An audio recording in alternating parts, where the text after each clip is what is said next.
They don't understand our love. They say we're not good enough. No matter what they say, oh, we are. We're having the time of our lives. Hello, people. Welcome to another interesting and inspiring episode of Walk the Talk, your favorite TV show. A lot of people don't know their basic rights when it comes to simple everyday events like driving, consumer rights, employer or employee rights. How many of us even know what are basic fundamental human rights as are written in the Constitution? Do you? Well, on the show today, we'll be discussing knowing your rights, and as usual, we have two guests to do this. And of course, my lovely co-host, Eleni Bru. We'll be back. Don't go away. In the time of our lives.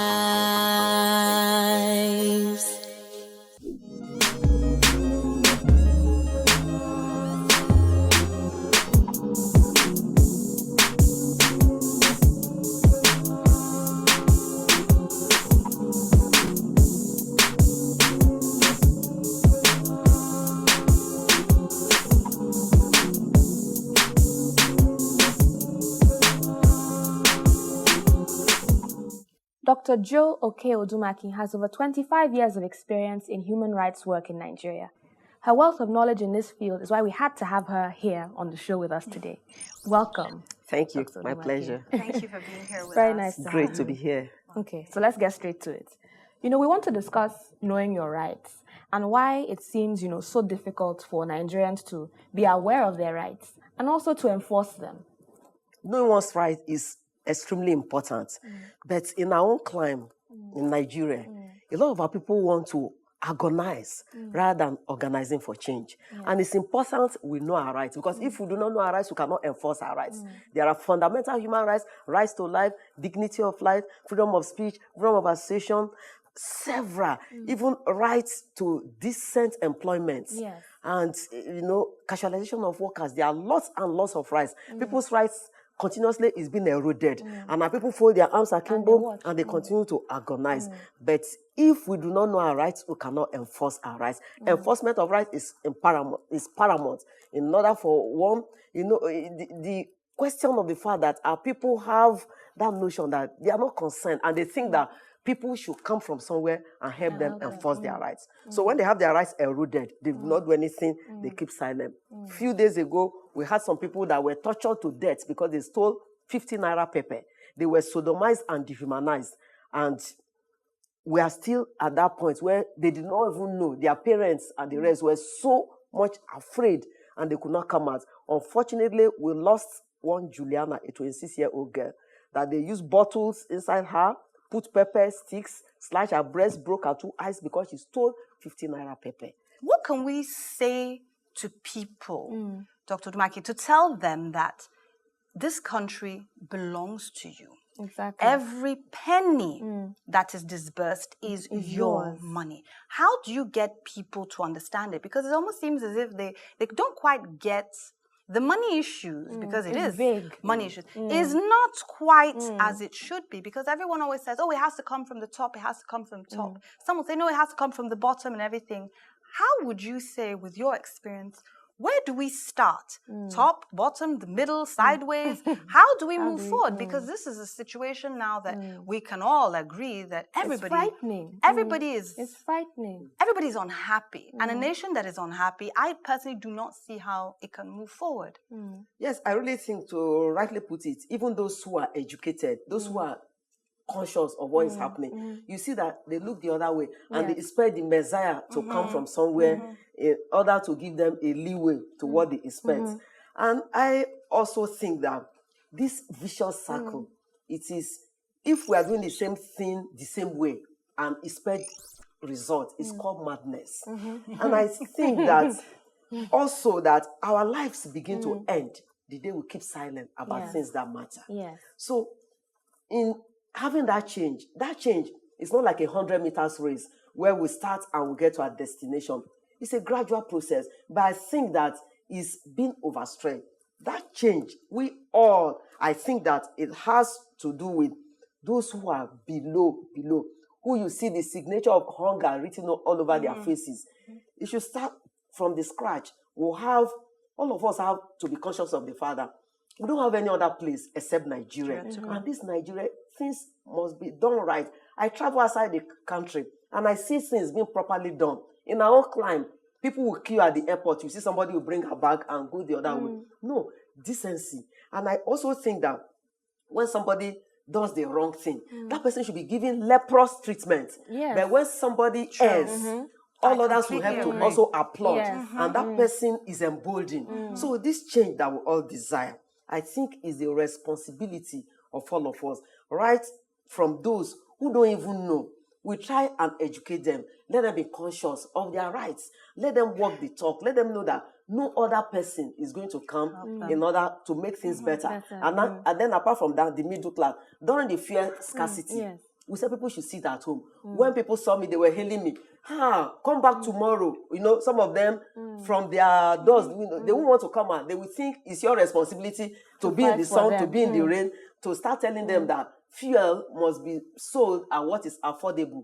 But they don't know that when we have the critical mass engaged in anything, that is when we'll have results. It is the responsibility of all of us. I think what is really critical is, getting the average Nigerian to really understand what your fight is about and to also carry them along with you. Because, when you look at the elites, for example, they know what the problem is, but because of what they stand to gain by association, they're not the ones who are going to stick their neck out and, necessarily be with you all the way. It's the people who have the much to lose if you fail that, need to be on your side. So how do we really engage them and get them to move away from, this situation that you were discussing of just pure barbarism or the psychophancy and so on? I really think that we'll have our population, we are much, and those who are change agents, our rank is being depleted, because of a lot of things that people consider.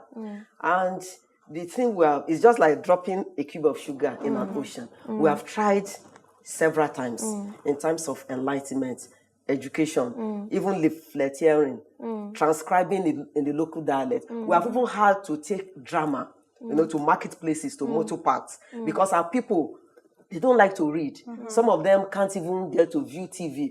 But when you see people gathered in clusters, our people like to look along. So they will stay there and watch. So we have even tried to take drama, motor parks, and people, at the end, they change their mindset. But we have to do a lot more. Because we find out that those that should be part of that change, they are the ones that enjoy psychophants. They will continue to, because of the little thing, and I always tell them, the peanuts that people will get, to mortgage their future, what can that do to their life? You find young girls, some of them will even tell their children, they are thugs, and at the end, they collect the money. How much have you made today? Even mothers are not spared from that.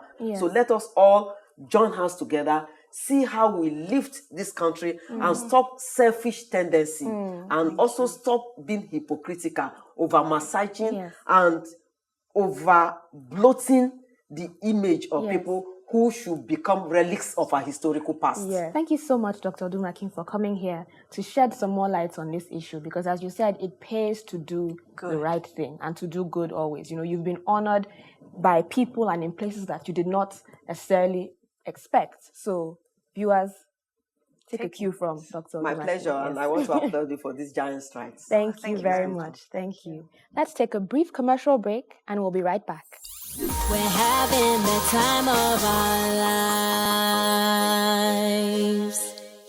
We have here another guru and very vocal human rights activist, this time in the corporate world and particularly in customer service. Her experience spans several countries from Nigeria, the UK to Cameroon, and the list goes on. Welcome, Kathleen Ndongmo. Thank you for having me. It's our pleasure. Thank you for being here so much. Let's get to it. So, we're talking about knowing your rights, and we'd like to ask you about, knowing your rights in the corporate world. For many of us in Nigeria particularly, and Africa generally, I think, being an employee is often confused with being a sycophant and a yes man. So in such a situation, how do you still stand up for yourself in an unfair situation, knowing that everyone expects you to say, yes, sir, or yes, ma? Interestingly, I'm not a HR specialist, but I'll try as much as possible to articulate from the perspective of a former employee. The thing with, working in many organizations in Africa is pretty simple. Is that a lot of people don't know what the organizational rights are and what their employee rights are. And then thirdly, we don't have labor labor organizations. So we don't have any sort of, in the different industries. In Nigeria, for example, it's only the oil and gas industry that has a labor union, is what I was going to say. So a lot of people have not taken the time to understand that there is a labor code. They've not read it. They don't know what it says. They don't know who to go to. Most people cannot afford a lawyer. In Burkina Faso, for example, you cannot make someone redundant. The labor code is very clear. You must pay this person 13 months of salary. Really? In Burkina Faso, next door. So there is no way that an employer would get up and kick you out just like that because he's held bound by a certain document. And these are the things that we face on a daily basis as employees, and sometimes it can be really, really sad. I also wanted to find out, you've had experience in different countries, and you now live here in Nigeria, you interact with Nigerians, you see, like everybody else, you see the good and the bad, or should we say, the what's okay and not so okay. How would you say, or have you seen anything evolve maybe in people's consciousness? Meaning that, do you think that maybe people are more aware of certain things, or is it still just the same, or people just aren't even thinking along those lines? I think that there is a lot of consciousness now with in terms of consumer protection. Now, employees are internal consumers, aren't they?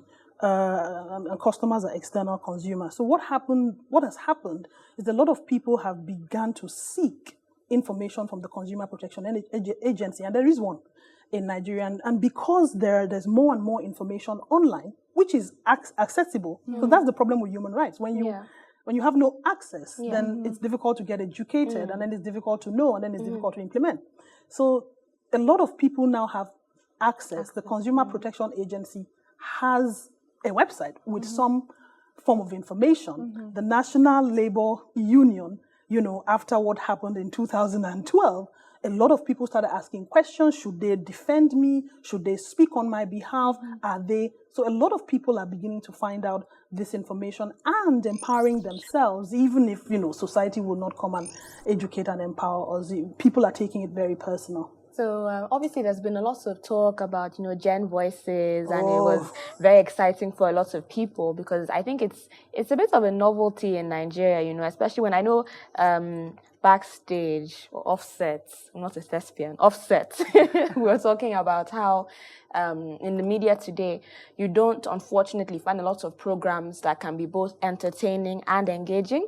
So I think it was a bit of a novelty for people to see that there's a possibility to have a telethon that can be, fun and, also educational, in a way. So can you tell us more about how that came about and what the response was from people who watched? Oh, it's interestingly, Gen Voices, it was 18 months in the making, which is what a lot of people don't know about. And it stems from our belief that we deserve better. Just our belief that, we are people who are contributing to a certain environment, which is not giving us what we have to have. Gen Voices is essentially planting a seed. So we started talking about Gen Voices 18 months ago from the telethon. And it was just a group of young people who believe that this generation of people have a lot of equity. We have energy, we're passionate, we can go on the streets and we can talk on Twitter. We're not going to wait until we're too old and the energy is drained. We've come back where many of us are from the diaspora. We've been able to have that experience. We've been able to have that social culture. We know our rights. Most of us do. Most of us are very educated. Most of us have built businesses. So we have the equity. We've made our own money. And it's time for us to begin to harness our collective equity into one pool that we can use to bring about the change that we desire. That's where it came from. So then, a group of people came together, then started finding stakeholders. We had discussions in the north, we had discussions in Lagos, in the southwest, and then we decided we can take this, make this mainstream, and we can get more and more people to come in and begin to walk the talk. So all of this is just a way of, it's like giving back, making sure that people understand, appreciate, improve, and then you have like a trickle-down effect to hopefully touch more and more people. So with that Herculean task, what is next? Fingers crossed. It'll work out. What is next for Gen Voices? A lot is next. Knowledge is not power. Applied knowledge is power. Currently, we're doing a lot of mobilization. We have 39 Gen Voices chapters worldwide. We have 26 of them statewide. So we are galvanizing these people who are our generational peers to, in their communities, mobilize people, educate people, create the awareness that is needed for us to participate and for us to empower those in our generation who want to become counselors, who want to go into politics, who want to write policy documents, who want to become the next teacher, who want to engage in civic education, who want to lead the democratic process. We're mobilizing them, we're empowering them. That's one aspect. The other aspect is long-term. We're looking at people in Africa, people find themselves in positions of leadership, if you know what I mean. Yes. So, and another thing is, we don't exercise our constitutional right of voting because we don't know our constitutional right of voting. It's very difficult. So people find themselves in positions of leadership. And it's important for us to begin to educate people to become politically savvy and to lead people who will then hold them accountable. So the main objective of Gen Voices is to make us aware that with rights, I have a right to be a governor. I have a right to lead people. I have a right because I can. I'm capable. Come responsibilities. The people are going to demand. The people are going to ask you to be accountable. So with those rights come those responsibilities of accountability, of provision, of leadership, of setting the example. And that's what Gen Voices wants to achieve. And we believe that it's something that we can do if collectively we begin to go to our different stakeholders, yourself, herself, in her field of influence, and harness the resources and the equity that you have and bring it to the table so that we can make change happen. Making change happen. Exactly. Yeah, absolutely. Everyone can definitely be a change agent in whatever sphere of endeavor they choose. I used to tell people that no one is born an activist. Exactly. So when you call me up and you say, Kathleen, they beat up somebody the other day, what do we do? I say, why don't you start by calling the police? You would have saved more money calling the police than calling Kathleen. So we all have a responsibility. Definitely. Absolutely. Definitely. Thank you very much for coming. You're very on the show. welcome. so much. Thank you so Very much for insightful. having Thank me. you. Let's take a brief commercial break. We'll be right back. In the time of our lives. Things that can make you go, How about driverless cars? Would this work in Nigeria? Well, planes have autopilots, so why not cars? But would you trust people to use this responsibly, especially in these parts? Here's another one. How about cars communicating with each other to avoid accidents? Wouldn't that be superb? But what language would the cars speak to each other? What if the driver only speaks Yoruba? Would the car recognize African intonations? Siri, who answers users' questions on the phones, has often been said to not understand your request. In these parts, with short tempers flying around in traffic, imagine getting heated up in your own car, insulting the choices it makes. I witnessed the most incredible accidents. Just picture this. A car hits another one. So far, nothing new. The two drivers get out of their cars, shouting. Then suddenly, the man who got hit headbutts the other guy. What would your driverless car do in such an instance? Automated insults? What do you think? We'll be right back after the break. In the time of our lives. I do hope you've all learned a thing or two on the show today. More importantly, read up on your rights. It always helps to know what you are or are not entitled to, so as to avoid having to beg for what is your due, such as time off work, compassionate leave, or simply put, respect from those you encounter on a daily basis. This is where we must say goodbye on today's show. Join us again next time. My parting quote for this week is by Steve Jobs. We're here to put a dent in the universe. Otherwise, why else even be here? Do something meaningful today. Remember, keep your heels as high as your hopes and walk the talk. That's running in heels towards your destiny. Goodbye. Goodbye. They don't